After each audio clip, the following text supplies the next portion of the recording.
टोला गाँव में तला बुला रहा खबर नहीं आए वो भुला गे रहोगा। भुला के रहे लेकिन सुन ले भाई ये सुनाना। अरे मोर पहरमा नहीं आए रे अरे मोर पहरमा नहीं आए रे मोर पहरमा नहीं आया हो मोर पहरमा नहीं आए अरे मोर पहरमा नहीं आए मोर पहरमा नहीं आए मोर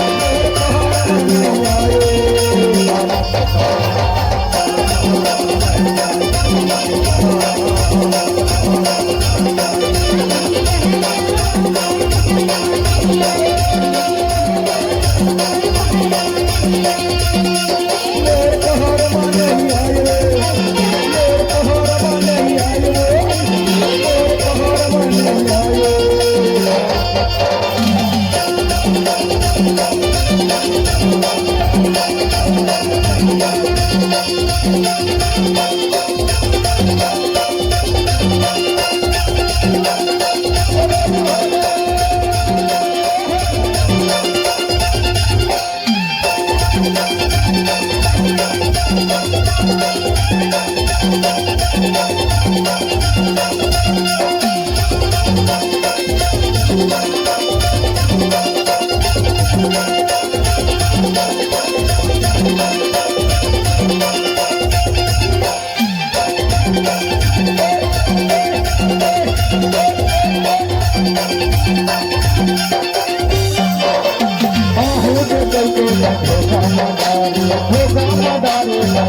अगर कहा गट्टा टोला गाँव में नहीं आवे दोबारा ना का पिपरमेंट चिंगम ला नहीं कहा वो कला के ठोका।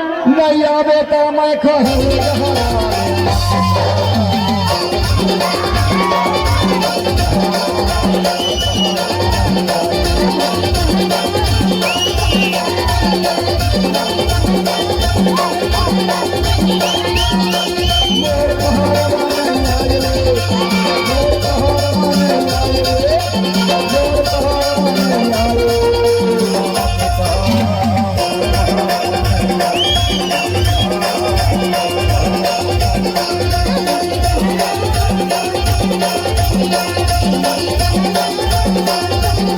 Thank you.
नैया में तामर खहो जहरा